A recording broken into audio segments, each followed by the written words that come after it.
Welcome to Unpacking Peanuts, the podcast where three cartoonists take an in-depth look at the greatest comic strip of all time, Peanuts by Charles M. Schulz. Hey everybody, welcome back to the show. This is Unpacking Peanuts, and we have a special guest today. Gary Groth is here. Who's Gary Groth? Well, I'll tell you in a second, but first let me tell you who I am. I'm your host for the proceedings. My name's Jimmy Gownley. I'm also a cartoonist. I did Amelia Rules, the dumbest idea ever, 7 Good Reasons Not to Grow Up, and probably some other things. Joining me as always are my pals, co-hosts, and fellow cartoonists. He's a playwright and a composer, both for the band Complicated People as well as for this very podcast. He's the original editor of Amelia Rules, the co-creator of the very first comic book price guide, and the creator of such great strips as Strange Attractors, A Gathering of Spells, and Tangled River. It's Michael Cohen. Say hey. And he is the executive producer and writer of Mystery Science Theater 3000, a former vice president of Archie Comics, and the creator of the Instagram sensation Sweetest Beasts. It's Harold Buchholz. Hi. So guys, very special day today. We have Gary Groth, the publisher of Fantagraphics books, which makes him the publisher of the Complete Peanuts. On the show today, we were so lucky to be able to get Gary. He is an icon and a legend of the comics community.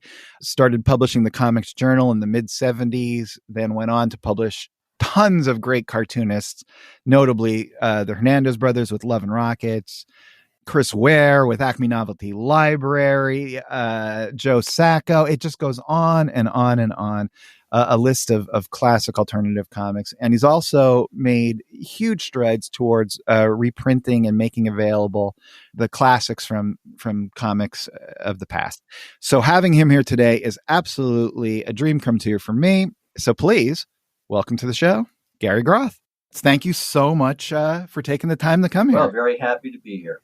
Well, you're just a huge figure in my life as a comic fan through your work with Fantagraphics, and I just wanted to kind of start off and ask you. So it was 1979, late 1970s, I guess, when you bought the Nostalgia Journal, yeah, and turned it into the comic, right? 1976, right? 76. Oh, okay.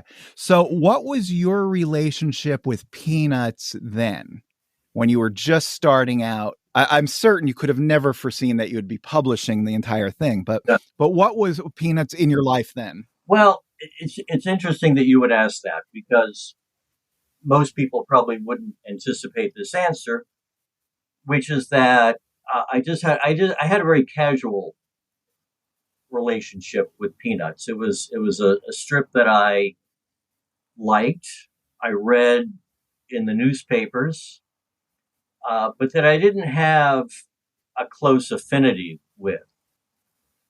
And the reason for that, I think, is because when we started the Comics Journal, we were focused primarily on narrative comics, primarily comic books, peripherally newspaper strips. And I was militantly an advocate for propelling comics into what I would somewhat arrogantly call a mature art form. And there were frankly very few newspaper strips, especially at that time. That was sort of after the heyday of newspaper strips, when newspaper strips were, I think, in decline. And I just wasn't paying that much attention to newspaper strips. You know, Peanuts was always there, and It was a strip that you respected, but it had already acquired the status almost of a legacy strip. I mean, it was just a strip that was always there. It was always good, and it was almost taken for granted. Right.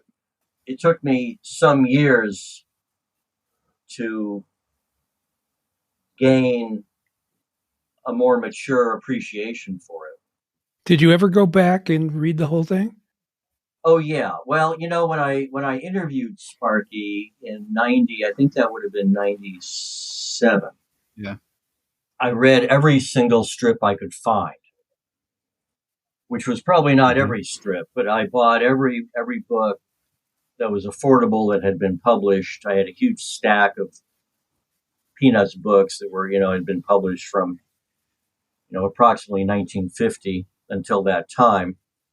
But as you know, there was no systematic reprinting at that time. Right. So I just had to buy all of these scattershot books and then kind of put it together, put the strip as a whole together. So I when I prepared for my interview with Sparky, I read every collection I could find, which was probably 60 or 70% of the newspaper strips that had been published up to then. Right. That's a lot. And then I created a fairly substantial notebook of quotations from interviews, my own observations of the strip, this huge notebook that I brought with me to the interview that I could refer to as I interviewed Sparky, and which was, I have to say, incredibly helpful. When I was interviewing him, you'll notice that I would pull out a quote, a relevant quote, during the interview.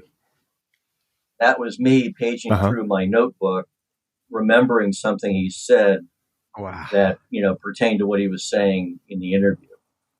Well, you must be the person who was the most prepared ever to interview Charles Schulz. I probably was, although I'm not sure there was much competition. But yeah, I probably was. I spent months doing that, and I remember I had. Let me see, 97. My son would have been 3 years old. Wow. I was so preoccupied with fatherhood that I needed a little bit of time by myself to prepare. And I remember actually going to one of the islands around off of Seattle for 2 nights, where I did nothing but bring all of my research material and a very primitive laptop and pull together all of my notes, because I needed 2 days of complete quiet to do that. Sure. Well, it's a great interview. It's the best. It's like the definitive Schulz interview. So if any of our listeners out there haven't read it, they really should. I know it's reprinted, right, in that Charles Schulz Conversations book. Yes, it's printed in that, and it's printed in a collection of interviews that we did that included mine and 3 others. Oh, okay. What's the name of the book that you guys published that has that in there? Do you know? You know what? That's a good question. I know we got some listeners who are very, very interested in kind of doing some of the background. Yeah, because so many, like you say, so many of the interviews with Schulz are just very cursory, or they're about the animation, or just, boy, your characters are so beloved. No one got into, the nitty gritty of not just cartooning, but the, the comics business. And the name of the book you were referring to that we published with my interview with Sparky is called What Cartooning Really Is, the Major Interviews with Charles Schulz. Came out about 3 years ago. It's got, I think, the most significant interviews. Leonard Maltin did a very good interview with Schulz, and a novelist by the name of Laurie Colwin interviewed Sparky in the 70s or 80s. And that was really a remarkable interview that had never previously been published. And she came at it from a very different angle. She wasn't a comics fan per se. She simply knew Sparky. How well did you know Schulz before you did that interview? Had you met him before? No, not well at all. I met him once. I visited him in his studio. I think it was in 1986 or 7. I actually tagged along with Rick Marshall, Oh, okay, who is a great comics historian, and he had a date to interview Charles Schulz, and he just casually asked me if I'd like to come along, and I said of course, and so we drove up to Sparky's studio, but I was definitely, the second interviewer. If you read that interview, the one that Rick did, I only come in toward the end because I really considered myself there as a guest. Right. But I did meet Sparky then, and we did sit in his studio for a few hours. And I don't know if Sparky remembered me from that time. I mean, might have, but But I finally realized about 10 years later that I ought to do a long, thorough, career-spanning interview with him. So glad you did. And that's when I contacted him. I probably contacted him in 95 or 96 and asked him if he'd be willing to be interviewed. And he graciously said he would. And then that's when I dove into Peanuts, really.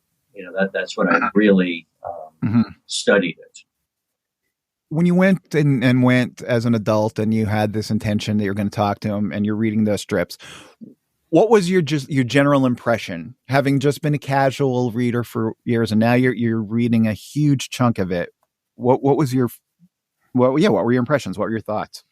Well, I gained a much greater understanding and appreciation for it. And again, I mean, it was so good and so routinely good that you tend to forget how good it is.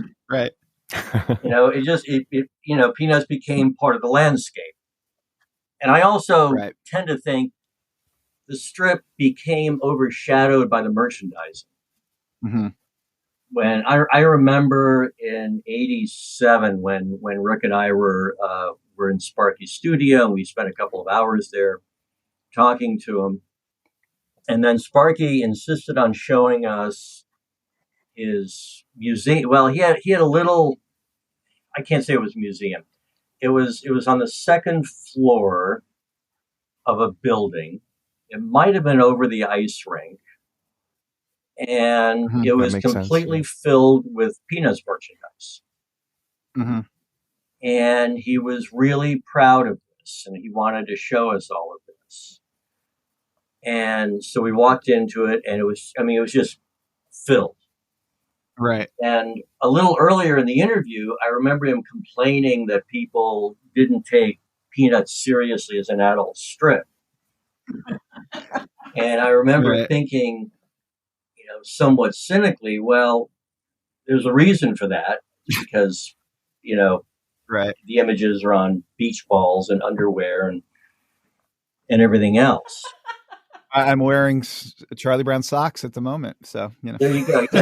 So I had a kind of Bill Watterson-esque sense of purity about these things then. Mm-hmm. And I think that probably affected the public's perception of Peanuts and might have militated against seeing Peanuts, as the summit of the cartooning art form that it actually was. Right. That makes sense. How do you feel about that now? Has that altered or shifted in any way over time? You mean merchandising? Yeah. Well, probably not. I mean, I understand, I obviously understand the reality of merchandising and that, probably 95% of the money comes from merchandising. Right. And I think in a way that's unfortunate, but I'm not sure not having the merchandising would necessarily alter people's perception. But I so appreciate that your approach really was to, when you entered into that world and into publishing, and you said, look, let's systematically make the art itself, the core of this, available to people in a way that, if another publisher had approached or never did, I mean, the way people are interacting with Peanuts now through your volumes that take you all the way through, and it's black and white line art. I'm just super grateful for that because that hasn't been the general approach to Peanuts. And I think when you did that, it felt kind of revolutionary that it was getting that due and was getting that focus back on the strip itself. Same for me. I grew up reading the books, the Valentines that came out once a year, assuming I was reading everything. Mm-hmm. And it wasn't until the Fantagraphics books came out and I realized there's 10, 20% I'd never seen. So wow, because I'd read those books, 50 times. So seeing new Peanuts from that period was great. Can you talk a little bit about that? Like what it was like trying to assemble that? I mean, obviously we would not be able to do this podcast if you hadn't put together this publishing plan.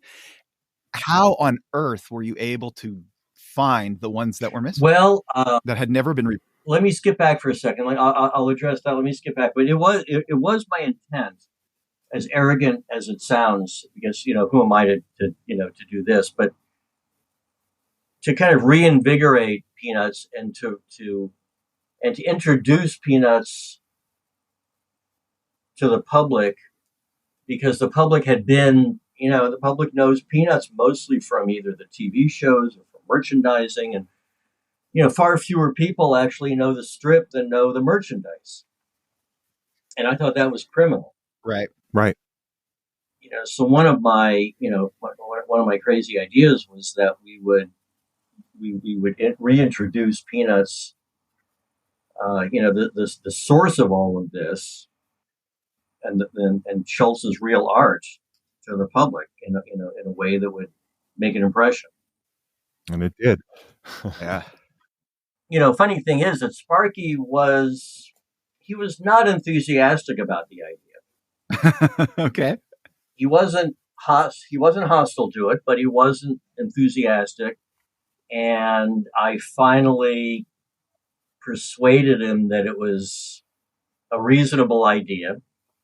His first reaction was, "Oh, nobody cares about the strip enough to buy every, a series of books collecting every strip." And nobody's going to care about this. Nobody's going to be that interested in it. And I kept saying, "Well, no, that's not true. People are going to care about it, and it's worth doing." Yeah. Well, did you intend to publish a few volumes and then see how it goes, or were you determined to do the whole thing? It was always my intention to publish every single one. That was my pitch to Sparky. We would publish every single strip in a series of volumes. It's incredible. Can you talk a little bit about those volumes? I think one of the things that really makes it stand out from all the other Peanuts books is the decision to use Seth as the designer. I cannot picture a more perfect person to do that. Can you talk about what that process was like, and was the family or the estate or whoever involved? Yeah, absolutely. Seth was a friend at that point, and I respected him as a cartoonist. And I respected him as, something of a scholar of the history of cartooning. And I know we must have talked about Peanuts and Charles Schulz. And I knew he was a huge fan. And I don't remember what I knew of Seth's design skills or inclinations, but it just seemed like a good idea to recruit him to design the books. And now the family didn't know who Seth was.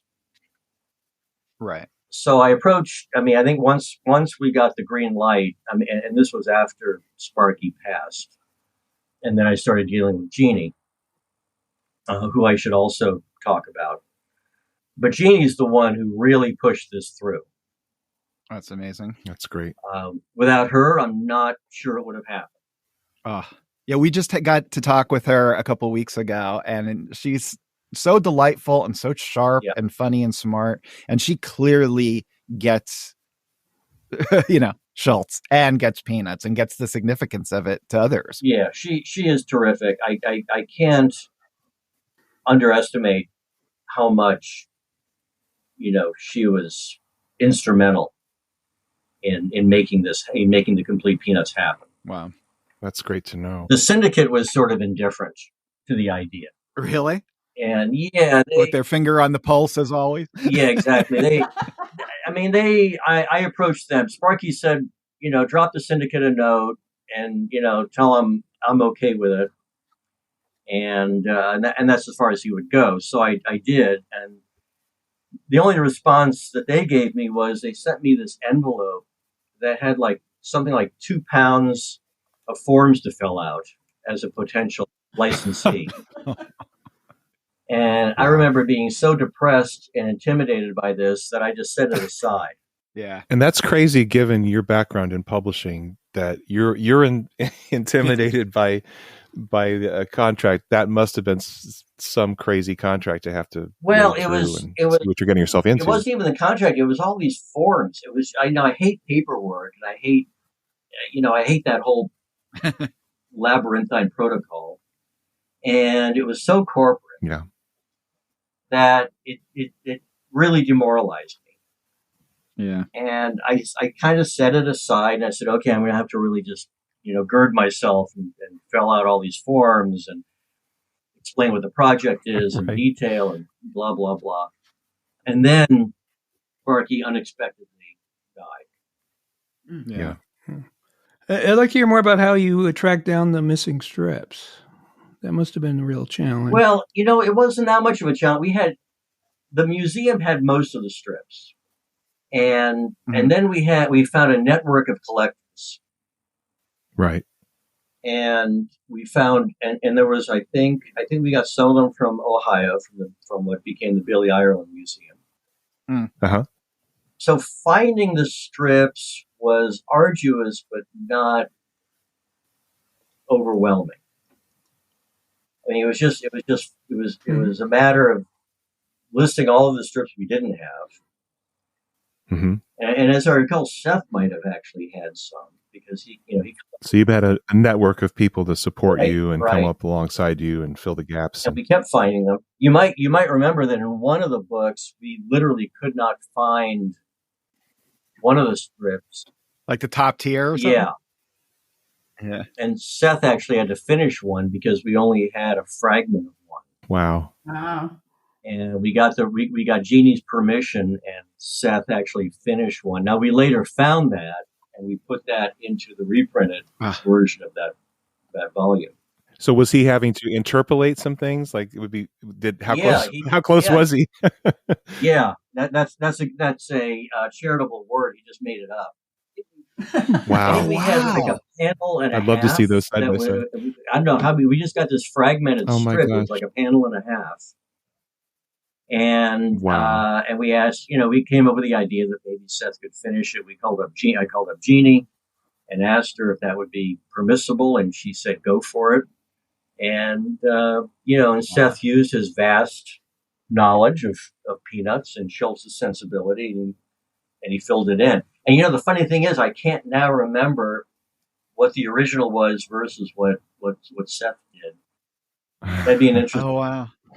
Now those covers and stuff, he recreated those images for the covers, right? Those aren't just blow up. No, those are blow up. Oh, they are. Oh, all right. So my apologies to all our listeners who. And Seth. so I can explain the design process. I called up Seth and I asked him if he'd be interested in designing the series, and he jumped at it. So I thought, okay, we have an editorial plan, we have a great designer, and so we put together a presentation for creative associates. Mm-hmm. And that was primarily Jeannie and Paige Braddock. Paige, you probably know, is also an incredibly important person at Creative Associates. She's been there ever since I've been working with them in the late 90s, and I don't know how long before that. But she's incredibly devoted to Schulz and Peanuts. And so it was at least those two and maybe one or two others. And Seth and I actually flew down there and gave them an in-person presentation of what we wanted to do. Oh, wow. Mm-hmm. And Seth did all of his design work on paper. He never uses a computer. And never used a computer throughout the 30 volumes of Peanuts. He would create all of the design on paper, send it to us, and then we would convert that into into computer graphics, and then send that to Seth for his approval. That's great. Well, they're absolutely gorgeous. Yeah, and I mean, it was almost instantaneously a kind of classic design. Yeah. I have a question. I don't know if you have an answer for this, Gary, off the top of your head, but I'm kind of intrigued. You had to release these obviously over a period of time because there was a lot for the public to absorb. What was the arc of the sales over the 50 years? Did you notice that certain things, like in the Barnes and Nobles of the world, that would reorder them? Did you see a certain sweet spot where people tended to congregate and say, we want these strips? Yeah, the sweet spot was volume 1.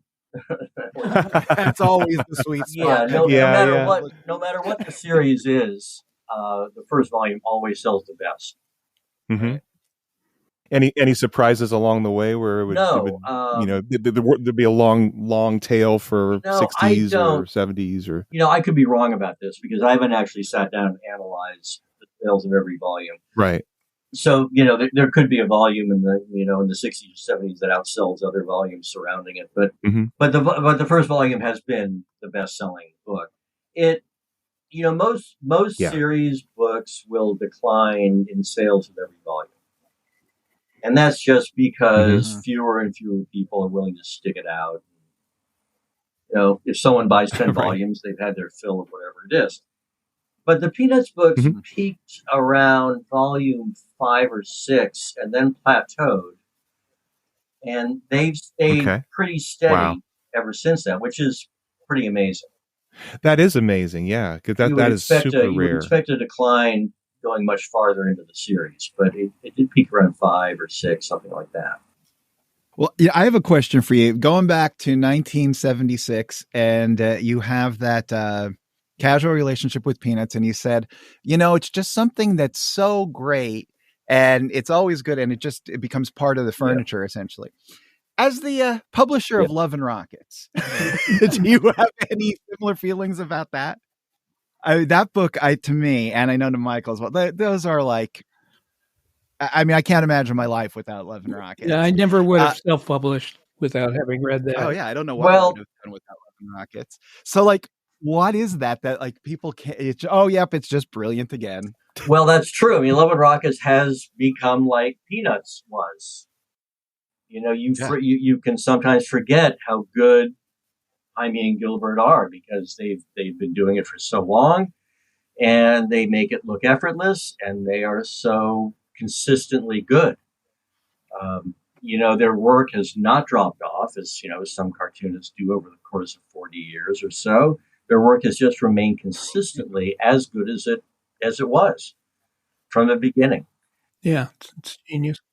Yeah. So my first exposure was actually the Color Mechanics #1 when that came out. Was that a tough decision to go color? Because I'm a Jaime Paul. That was not a hard decision because we were always desperately trying to find a bigger readership for our obscure alternative comics. And turning it into a color comics format, that was a 3-issue series. That would possibly double or triple the readership of Love and Rockets, and our strategy was that the people who read the Color Mechanics would then gravitate over to the black and white series, the real series. That happened to me. Yeah, I don't know if I would have taken it seriously without having seen it. Yeah, that was good. You fell right into our trap then. Oh yeah, no, you're brilliant trap. That was our strategy, and it was. I think Jaime was. I think he was okay with it. I mean, I'm not sure. I don't remember having to do much to talk him into it. I think he had a slight aversion to color because he drew for black and white. I don't think he saw it quite in color, but he went with it because he had the same goal we did, which is to find as big a readership as possible, and it was a pretty obvious and logical decision to make. But Love and Rockets, it's interesting you would bring up Love and Rockets because that was what my focus was in the early 80s. It was calling it avant-garde, I think, is a little glib, but it was broadening the aesthetic horizons of comics. And Love and Rockets, I think, was the forefront. And the storytelling, the storytelling horizons too. Yeah, it's just changed everything as far as I'm concerned. And Peanuts was the establishment, and so I was paying more attention to, Love and Rockets, and then Peter Bagg and Dan Clowes and Jim Woodring and Joe Sacco, and all of the alternative comics than I was to even masterful, established cartooning. Right. Well, that was your venue to make a difference, right? That was where you really saw you could expand. Yeah. Even though we were publishing in the early 1980s, we started publishing Popeye, Seagar's Popeye, and Hal Foster's Prince Valiant. So we were aware of and we respected, previous masterful work. But our main focus was, I think, on creating this new generation of cartoonists. Well, well done. It was absolutely seismic. Yeah, I mean, these are life-changing strips. I mean, for me, Peanuts really shaped my entire life, my personality. And then when Love and Rockets came along, I went, I was already in my 40s, and I've got to do this. I don't care if I ever make a penny. I've got to do this. So wouldn't have met these guys if that hadn't happened. Right. Yeah, you have changed people's lives, Gary. Totally. You definitely have. Yeah. Hey, okay, so let's get started. We got your strips. Wait, I have one more question because I'm dying to ask my one question. Michael, by the way, has never asked another guest a single question, not one in all of the stuff we've done. So this is You're joking. Something special. Okay, so I was a journal subscriber, and when the issue with the top 100 comics of all time came out, that was a big deal for me. And I read it starting at 100, and the suspense was building and building and building. I knew Peanuts was going to be number one. And then, boom, it was number 2, and I went, oh, my God. My question is, how proactive were you in that decision-making, especially when it came down to the final 2? I don't remember being... we had a group of critics who submitted their list, and it was a numbered list. And so I think it was reasonably scientifically created. So I don't think any of us put our thumb on the scales. I don't think I was involved. Right. So it's just points. Crazy Cat got more points. We kept pretty strictly to the rating system. It was a numbered scale, so we would tally up everybody's entries, and it was just the Crazy Cat came in first and Peanuts second. I think Sparky would have approved of that. I don't think I ever talked to him about that. Oh, it's the most Charlie Brown thing that could happen, too. Perfect. Couldn't be better. There you go. So close. All right. So we're going to take a quick break out there for you listeners. Come on back in a couple, and we'll get to Gary's strips he's picked for us. Hi, everyone. You've heard us rave about the Esterbrook Radio 914. And what episode would be complete without mention of the Fab Four? Now you can wear our obsessions proudly with Unpacking Peanuts t-shirts. We have a Be of Good Cheer pen nib design, along with the 4 of us crossing Abbey Road, and, of course, Michael, Jimmy, and Harold at the Thinkin' Wall. Collect them all, trade them with your friends. Order your t-shirts today at unpackingpeanuts.com/store. All right, here we go. September 14th, 1957. A very scowling and annoyed Snoopy is sitting in the grass, and he thinks to himself, of all the things I could have been born, I had to be born a dog. He continues in panel 2, only now it's starting to drizzle. What chance does a dog have? None! And in panel 3, it's really starting to come down, and Snoopy looks up to the sky to see what's going on. And then he just yells to the heavens, or at least in his own mind yells to the heavens, go ahead, rain all over me. So that's the first one you picked, Gary. What made you pick not just this, but the selection we're going through? What was your process of picking these? Well, the ones I picked, you'll notice were all in the 1950s. That was in a section that I chose called On Loneliness. And, one of the things Peanuts introduced to newspaper strips was existentialism. And that is being alone in the world and recognizing that you're alone in the world. And, that's something that Schulz conveyed exquisitely in the strip. And I guess one of the reasons I picked that strip is it just so perfectly captures that sense of being at the mercy of the world, which I think was a big part of Schulz. Right. One of the things I'm looking at now, and I know that if we did this, or if a cartoonist did this today, the temptation would be to just copy paste the first panel and the second panel. But there's such subtle variations, and just the eyebrow gets raised just a little bit. The whites of the eyes are just a little bit more pronounced, and it makes such a difference. Just that level of hand-done craft is just so beautiful to see. And now that I'm looking at the strip, another thing I like about it is that it's completely without self-pity. If you look at the last panel, there's a kind of defiance on Snoopy's face. Mm-hmm. Even though he's saying, "Go ahead, rain all over me," even though he's resigned to standing out in the rain, you can see through Schulz's subtle, ability to express, to render this expression on Snoopy's face, on a dog's face, this kind of resentment and defiance in the face of this downpour. Absolutely. Like in effect, he's saying, "Do your best. I'm still here." Right. Yeah. He's talking to Schulz, apparently.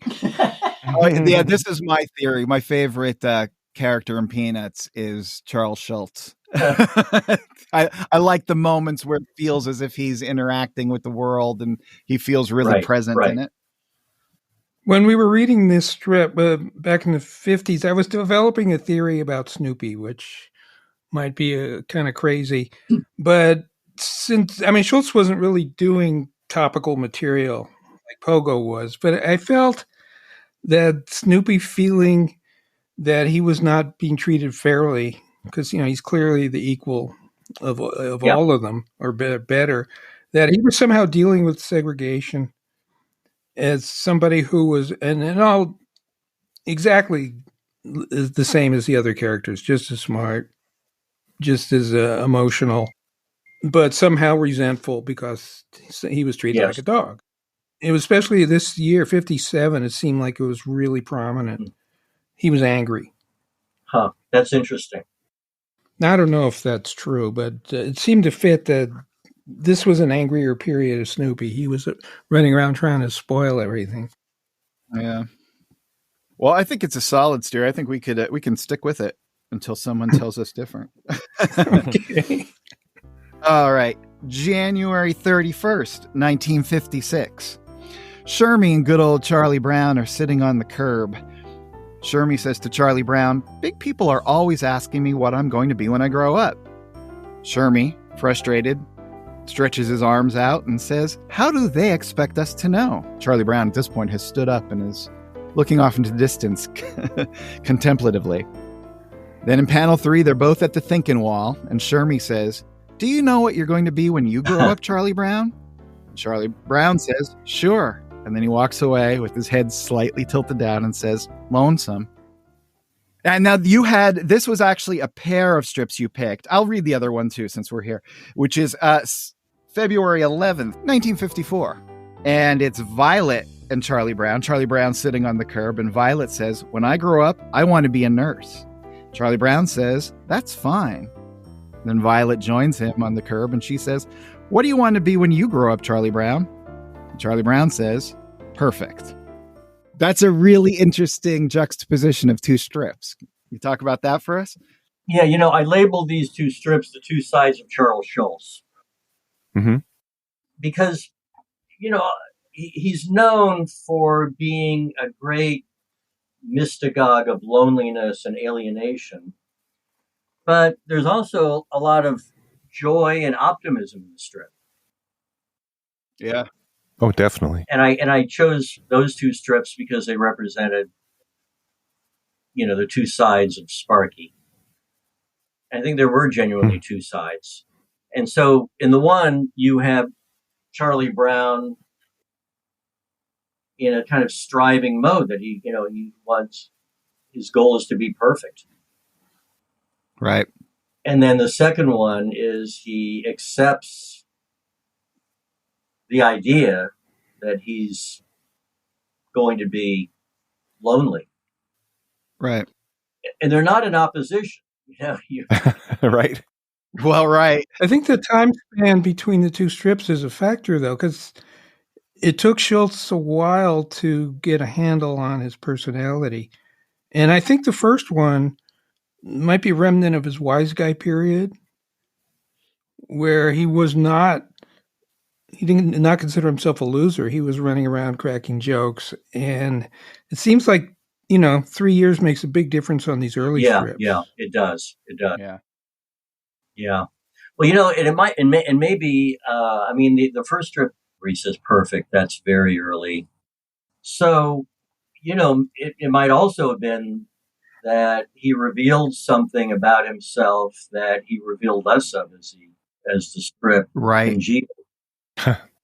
That's very true. That's an interesting way to look at it. There was that part of him. And that competitive nature that's in him, that's, really that perfect thing. I kind of think of somebody who's really striving, but we know he's a very competitive person that is often belied by how he comes across. But, and it just indicates that he put all of himself into the strip, even though, even those incongruous elements and the contradictory elements that we all embody. Mm-hmm. Absolutely. It's elements that are hard to reconcile. Which is just not something that was done in newspaper comics really at all. People had a trait, Wimpy was, the moocher or whatever. And rarely to this day. Right. True. May 17th, 1955. Charlie Brown and Lucy are standing outside conversing, and Lucy says to Charlie Brown, "Can you take a little friendly criticism, Charlie Brown?" Charlie Brown, with no guile and arms wide open, says, "Why, of course. I'm not above that sort of thing at all." He continues, "A little friendly criticism can always be helpful to a person. What is it you wanted to say?" And in the final panel, Lucy says, "You're kind of stupid." That was very friendly. She said in a friendly way. I love this strip. This is one of my all-time faves. Now, why'd you pick that one, Gary? Well, that was to illustrate that there was this brutal side, especially in the 50s, especially early in the 50s, that Sparky more or less renounced later on. Right. And I prefaced this with a couple of quotes. One was by Al Capp. I know this one. Who said, quote, "The Peanuts characters are good, mean little bastards, eager to hurt each other. That's why they're so delicious. They wound each other with the greatest enthusiasm." And then Umberto Eco, the Italian intellectual who wrote an essay about Peanuts, said, quote, "These children affect us because in a certain sense they are monsters. They are the monstrous infantile reductions of all the neuroses of a modern citizen of the industrial civilization." So in a way, I was illustrating that point. Very well illustrated, those two. Yeah, which is sort of a lesser known side of Peanuts and a lesser known side of Sparky. And yet, it seems like, I think there was a quote from, was it Lee Mendelson, who said he was with Schulz really close to his death, and he said what the strip was all about, and I think he said it was about bullying, where that seemed a little editorial in him saying it that way, right? That he was really kind of against this, but he's not judgmental toward his characters. He lets Lucy be Lucy, right? That's right. And and I think Sparky hated bullying. I mean, he himself was bullied as a kid. Mm-hmm. Right. And so this was a very transparent depiction of that side. Definitely. And even though Lucy was obviously, very aggressive and, could be very bossy, she became much more likable. Right. This was Sparky, I think, figuring out Lucy's personality and making her pretty nakedly offensive. Right. But not as offensive as Patty and Violet together. They were the queens. March 6th, 1956. Shermie and Charlie Brown are outside among the weeds Shermy is showing Charlie Brown something on his head, and he says, "See that tiny scar?" Then they walk away as they're talking. "I got that last summer when I fell off my tricycle," continues Shermy. Now Charlie Brown is at the thinking wall. He looks very upset, and Shermy from behind asks him, "Do you have any scars, Charlie Brown?" Charlie Brown says, "Lots of them." And then in the final panel, he says, "But they're all mental." Shermy has a lot happening here. He's got a lot of lines in these strips. Well, that is one of the all-time great punchlines too, I think. All the mental scars. Boy, yeah. I mean, you can't get much more transparent than that. Right. And do you feel that was a part of Schulz right up until the end, that he was still sort of nursing some of those wounds from his younger days? I absolutely think so. Yeah.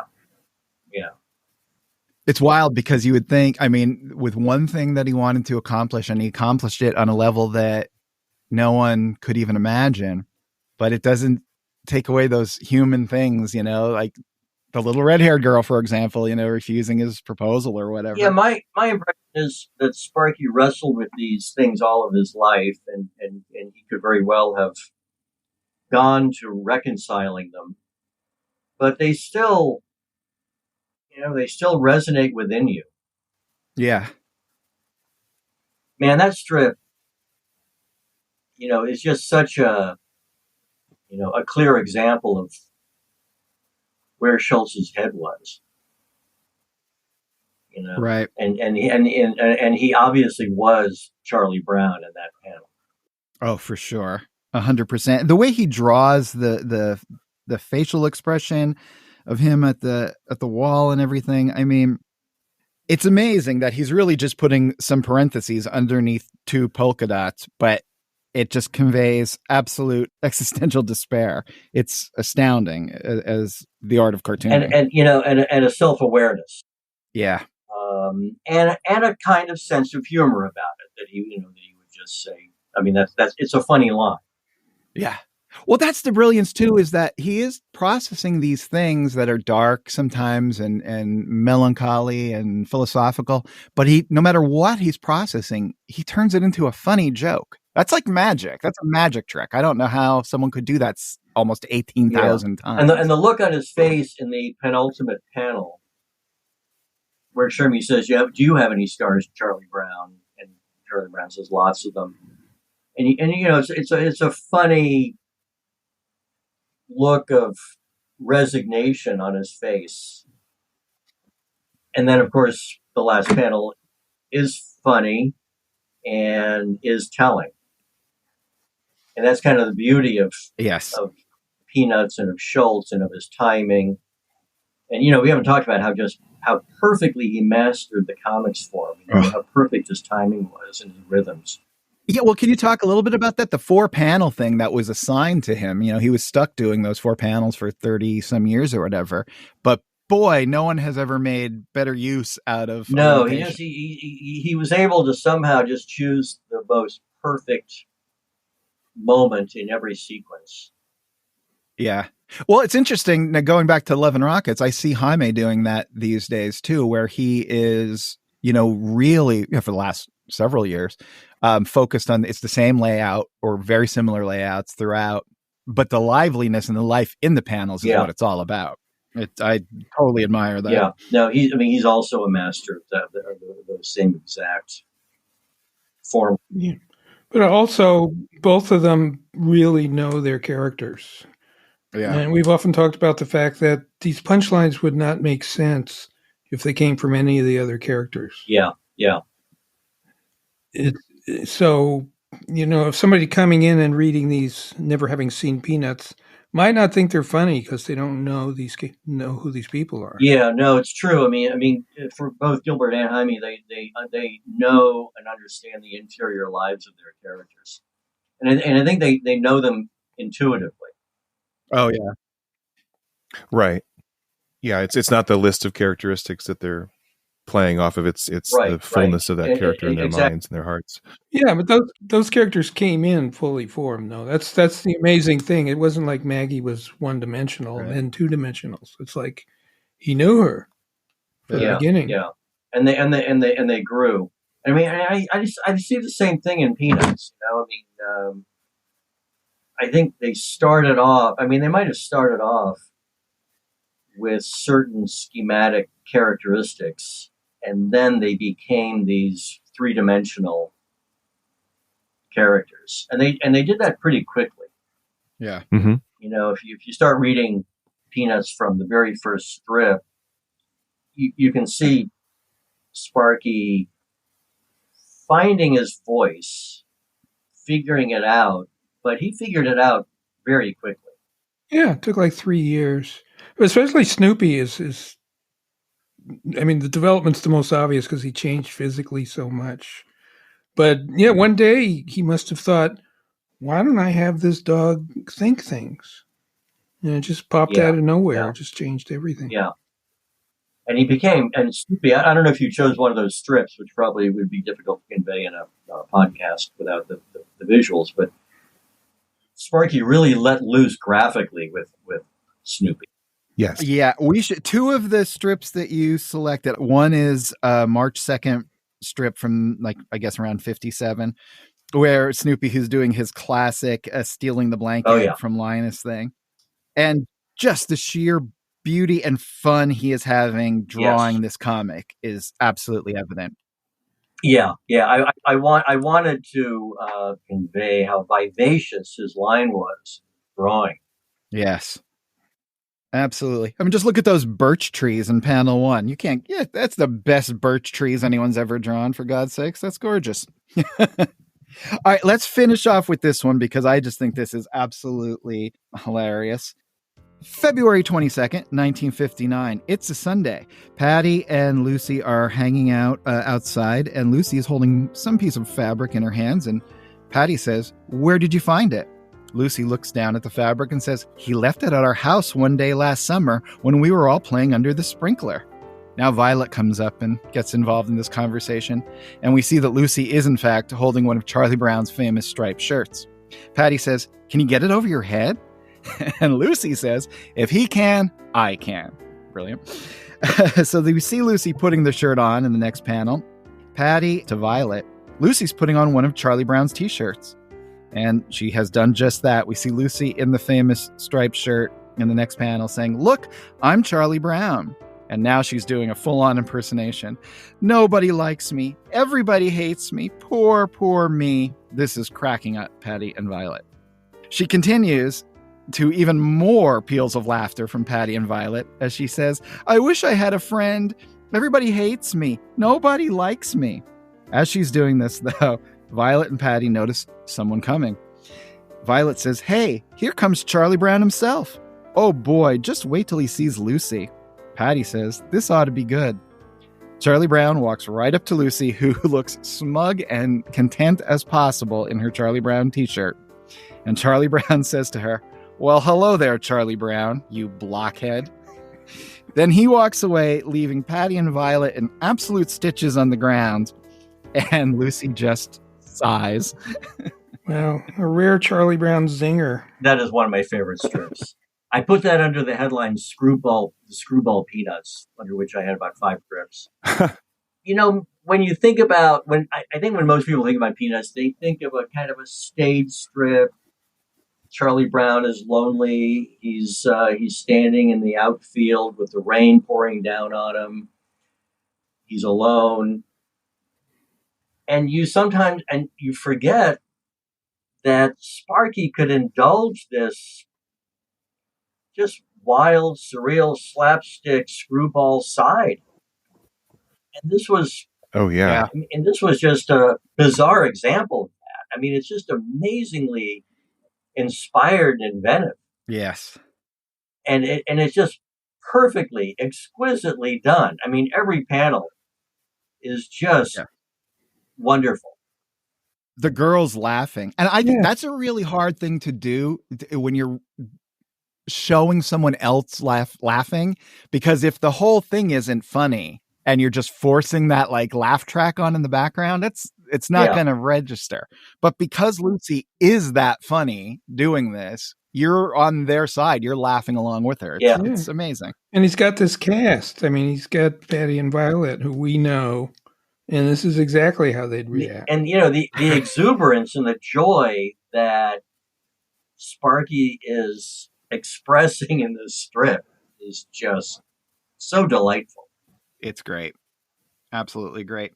Well, you know what else was delightful, Gary? Having you on this podcast. It's been a real goal of ours since we started to get you on here and have you talk about it. So thank you for doing that. Thanks, everybody should go out and just buy everything from Fantagraphics because it made my life so much better. And Gary, you've made comics in general so much better. So thank you so much. That was just such a delightful segue. Well, I mean every word. It's very true. That's great. Well, thanks very much and take care. Right. Thank you, Gary. Thank you. Well, that was fantastic. I'm so happy that we got to do that. We got to talk with Gary, and I'm happy we got to give him a little praise for all he's done because he's truly been one of the people that's worked hard to make comics what they are today. So if you guys want to continue the conversation, and let's face it, why wouldn't you? We're delightful. You can find us on social media. On Threads and Instagram, we're at Unpack Peanuts. And on Blue Sky, Facebook, and YouTube, we're Unpacking Peanuts. And you can always either text or call us on our hotline, and that number is 717-219-4162. So we would love to hear from you because remember, when I don't hear, I worry. Otherwise, that's it for this week. Come back next week when we'll be talking more peanuts. Until then, from Michael, Harold, and Liz, this is Jimmy saying, be of good cheer. Yes. Be of good cheer. Unpacking Peanuts is copyright Jimmy Gownley, Michael Cohen, and Harold Buchholz. Produced and edited by Liz Sumner. Music by Michael Cohen. Additional voiceover by Aziza Shakrala Clark. For more from the show, follow Unpack Peanuts on Instagram and Twitter, Unpacking Peanuts on Facebook and YouTube. For more about Jimmy, Michael, and Harold, visit unpackingpeanuts.com. Have a wonderful day, and thanks for listening. Wonderful.